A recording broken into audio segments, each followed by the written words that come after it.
aujourd'hui on se retrouve pour la vidéo sortie de livre. Je vais essayer de faire ça et risque d'avoir du bruit parce que c'est vacances scolaires, j'ai pas eu le nez de le faire avant. Du coup c'est vacances scolaires donc j'espère qu'il n'y aura pas trop de bruit ambiant. Je suis désolée si vous entendez trop de bruit. Je vais essayer de les faire taire, je vais les assommer un par un et puis après je suis partie pour vous parler des livres qui vont sortir. On va commencer avec une sortie du 2 novembre, c'est la BD Le Mandewillan, le tome 3, écrit par Pierre Bottero aux éditions Glénat. Je vous fais vite fait un résumé du tome 1. On est avec Camille qui va se retrouver propulsée dans un monde parallèle accompagnée de son amie Saline. Ils vont être plein, et ça va être plein de rebondissements, d'aventures. Elle va devoir s'approprier un gros pouvoir qu'elle a, s'approprier le dessin parce qu'elle dessine et ces dessins, voilà, ont un pouvoir particulier. Je vous en dis pas plus, vous allez découvrir ça. Je sais pas comment est fait la BD. J'ai lu le roman quand j'étais ado. Là, je suis en écoute audio de ce roman et j'apprécie toujours autant. Donc à voir pour cette BD si ça vous intéresse. Et j'ai regardé un petit peu les dessins, ça a l'air quand même pas mal. Une autre sortie BD, ça sera le 9 novembre, c'est Lulu et Nelson, le tome 3 de Aumont aux éditions Soleil. J'ai repéré cette BD depuis un petit moment et c'est l'histoire d'une jeune demoiselle qui vit avec son père dans un cirque. On est en 1964 ou dans ces eaux-là, je ne sais plus exactement. Il va y avoir, je crois, un incendie dans ce cirque et elle va perdre son fidèle lion. Elle va être bouleversée et elle va décider du coup d'aller en Afrique parce qu'en Afrique il y a plein de lions et son père va la rattraper in extremis. Ils vont se retrouver en Afrique et ils vont faire la rencontre de Nelson, un jeune noir qui est tabassé par un gendarme. Le papa va vouloir s'interposer, il va s'en suivre toute une histoire et ils vont essayer le papa va être arrêté et ils vont essayer de se réunir pour... Le 9 novembre va sortir aussi Picsou, le dragon de Glasgow aux éditions Glénat. On est avec, écrit par Chamblin, pardon. Donc on est avec Picsou, qui ne connaît pas Picsou. Il y a une histoire de mine, il y a une histoire de Picsou un petit peu avant, qui soit un petit peu... je ramasse toutes les pièces. Donc ça peut être pas mal, ça peut rappeler des souvenirs de quand on était plus jeunes, ceux qui ont mon âge. Et pour les autres, bah, de découvrir Picsou. On reste dans les tomes 3, le 16 novembre va sortir Les Grimoires d'Elfie de Arleston, pardon, aux éditions Draco. Donc là on est avec Elfie, Elfie et sa sœur qui vivent chez leur tante. Et il y a leur grande sœur aînée qui revient avec un bus et leur dit bah, vous venez avec moi, on va aller sur les routes vendre des livres parce qu'elle a transformé ce bus en librairie. Donc moi déjà ce principe là me suffisait, ça a l'air pas mal. Et Elfie va découvrir elle qu'elle a des pouvoirs magiques, des pouvoirs de sorcière. Donc voilà, tout un mélange qui peut que donner envie. On va clôturer les sorties BD avec La Rose écarlate, le tome 19, qui sort le 16 novembre, écrit par Li Fong aux éditions Delcourt. Donc là, on est avec la jeune Maud qui vit avec son père dans les quartiers un peu pauvres. Son père va se voir assassiner, du coup c'est son grand-père qui va la récupérer, ce grand-père qui lui par contre est dans la haute société, il va voir d'un mauvais œil son éducation qu'elle a reçue, et il veut la rééduquer mais ça ne lui plaît pas du tout à Maud, parce que les froufous et tout ça, ça ne lui plaît pas, elle, ce qu'elle aime c'est l'escrime et se battre, elle a pour objectif de se venger de celui qui a tué son père, mais aussi de rencontrer le renard qui est un Robin des Bois local qui prend l'argent des riches pour donner aux pauvres. Voilà, j'ai lu, je crois, 15 tomes, si je me trompe pas, grâce à la médiathèque. Et si jamais la médiathèque acquiert les prochains, je les lirai aussi. Donc on enchaîne avec le premier roman qui sort le 1er novembre de Elaxiane de Lys aux éditions Plume Blanche. On est dans un monde où la nature a pris le dessus sur les humains, donc ils combattent les humains. Et les humains, la seule façon de rester en vie et de faire quelque chose pour se protéger, c'est qu'ils se sont mis dans un cratère, je crois, et protégés par un dôme. Donc ils vivent tous là. Et nous, on va suivre une demoiselle qui est chasseuse. Elle chasse pour pouvoir nourrir tout le monde, sauf que il manque de plus en plus de gibier, elle va aller de plus en plus loin, et va se poser la question de qui dans ce monde est finalement le prédateur. Voilà, c'est toujours la même question, la même rengaine, mais c'est toujours bien vu, et sur plusieurs points de vue différents, ça peut toujours être intéressant. Le 2 novembre va sortir Rentre avant la nuit de Jewel aux éditions Hauteville.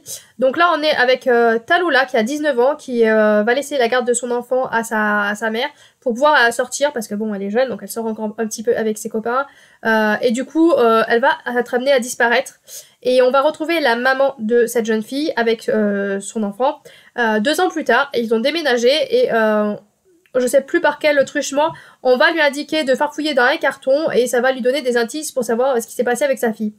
Voilà, donc je suis un peu intriguée, j'attendrai de voir les retours un petit peu, ce que ça donne réellement. Le 2 novembre va sortir La Traversée des temps, le tome 3 d'Eric Emmanuel Schmitz aux éditions Albin Michel.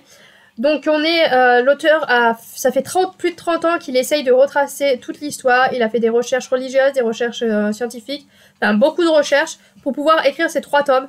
Il a réussi au bout de 30 ans à faire ça. J'avais vu un reportage, il en était fier d'avoir pu faire ça. Et j'avoue que aimant l'auteur depuis que je suis ado, je lisais beaucoup Éric Emmanuel Schmitt plus jeune. Le 2 novembre va sortir aussi Les Tisseurs de rêves, le tome 3 de Manon Fergeton aux éditions Rajo. Donc là, on est avec des jeunes gens, une jeune demoiselle qui joue du violon, elle pense que par son violon, elle oublie un petit peu ses camarades qui connaissent son secret, ils ont chacun des pouvoirs magiques. Elle, avec son violon, avec son violon... Ah, je ne sais plus ce qu'elle peut faire, vraiment. Elle a un pouvoir magique aussi, et jusqu'au jour où il va se passer quelque chose dans l'école, il y a peut-être un quatrième tisseur de rêve qui a besoin d'aide, donc elle va retourner vers ses amis pour pouvoir se liguer tous ensemble. Le 2 novembre va sortir aussi La femme de l'officier de Rix aux éditions City Edition. Du coup, là on est avec une jeune dame qui, jeune, je sais pas pourquoi, hein, faut pas chercher, mais bon, une femme, son mari, elle regarde par la fenêtre son mari tous les jours partir dans les camps de concentration. Il travaille là-bas, elle va voir son caractère changer, il va changer de comportement petit à petit, jour après jour, et ils vont être amenés à embaucher un jardinier qui va venir des camps de concentration, et elle va discuter avec ce jeune homme, et elle va tout faire pour le sauver, en fait, voilà. Donc ça m'intrigue toujours dès que ça se passe avec les camps de concentration. Je sais qu'il y a un point réel dans l'histoire, mais lequel ça, bonne question. Donc j'espère, moi ce que j'aime dans les erreurs d'histoire, quand ils prennent un point réel, j'aime bien qu'à la fin ou au début du livre, on sache qu'est-ce qui a été réel, quel élément est réel, parce que des fois c'est juste un tout petit élément qui est réel dans l'histoire, et si on nous le dit pas, ben... Le 3 novembre va sortir Magic Charlie, le tome 3 de Audrey Alouette aux éditions Gallimard. Donc je vois qu'on reste beaucoup sur les tomes 3. Dans celui-là, on est avec Charlie qui ne savait pas jusqu'à présent qu'il était un magicien, jusqu'à ce que sa grand-mère réapparaisse, elle est en danger, et donc c'est à ce moment-là qu'il va apprendre qu'il est magicien, et qu'il va tout faire pour sauver sa grand-mère et découvrir un petit peu cet univers. Le 4 novembre va sortir Le Serment des traqueurs de La Joigny aux éditions Martinière. Donc là, on est dans un univers encore avec la nature qui se rebelle un petit peu. Un alchimiste, soit attitré, je sais pas exactement le fond, je vais vous dire un petit peu les mots que j'ai retenus. Il y a alchimiste, il y a un griffon qui va être assassiné, et c'est de là où va tout démarrer l'histoire. Donc ça m'intrigue, je me rappelle plus trop du résumé, je ne veux pas m'en rappeler trop parce que suivant les retours, je sais qu'il fait partie du PLIB, donc potentiellement, peut-être que ça fera partie des lectures. Une lecture que je pourrais faire. Ensuite, on a le 4 novembre, Three Dark Crows, encore un tome 3, de Blake aux éditions Léa. Celui-là, je l'avais noté, ça fait un moment que je le note parce qu'à chaque sortie, voilà, on a déjà au tome 3 et je le note, j'ai très envie de le lire. On est avec 3 jeunes demoiselles, je crois que c'est à 16 ans. Il me semble qu'elles ont été séparées pour pouvoir à 16 ans se combattre. Et la dernière qui va rester en vivante sera la reine, voilà. C'est tout ce que je me rappelle, c'est tout ce dont je veux me rappeler. Ça me donne très envie de découvrir cet univers, donc j'espère qu'un jour je pourrai. Le 7 novembre va sortir Boule de poil, le tome 4 de Dupin aux éditions Fleurus. Alors là, c'est pas très clair parce que j'ai cherché un petit peu et j'ai vu des 2012, donc peut-être que c'est une réédition. À fouiller un peu plus, j'ai pas réussi à avoir plus d'informations, donc il faudrait peut-être fouiller un peu plus pour voir exactement ce qu'il en est. Donc là, on est avec 3 ou 4, je ne sais plus, jeunes gens qui ont pour mission de sauver les animaux en danger, accompagnés de leurs fidèles chiens. Donc bon, je le note parce que c'est toujours intéressant pour les enfants de noter ce genre de petits titres. Le 9 novembre va sortir le tome 3 de La passeuse de mots de Alric et Jennifer Twist aux éditions Hachette. Donc là, on est avec la jeune Aria qui, voilà, sa passion, c'est la pâtisserie, c'est les livres, jusqu'au jour où elle va être propulsée dans un monde où c'est bourré de dangers, accompagnée d'un protecteur. Elle va faire des rencontres, elle va faire des découvertes de mots, parce que les mots ont un pouvoir dans cet univers, et c'est vraiment poétique, c'est une très très belle plume, une très belle aventure, et j'ai que hâte de continuer. Le 9 novembre va sortir un album, Une nuit, de Solo Taref aux éditions EDL. Donc je ne connaissais pas du tout cette édition. Donc on est avec un jeune garçon qui rêve de savoir écrire, c'est son plus grand rêve. Il va découvrir dans le grenier où il cache plein de ses affaires, des doudous, des peluches, des jouets, un drôle de lutin. Et c'est là qu'il va pouvoir découvrir qu'avec ses souvenirs, il peut écrire quelque chose, une histoire. Et donc je sais pas, ça m'attire, ça a l'air poétique, ça a l'air tout doux, tendre. Le 10 novembre va sortir Gardien des cités perdues, le tome 9 de Messenger aux éditions Lumen. Donc là, on est avec la jeune Sophie qui sait que depuis petite, elle n'est pas comme les autres.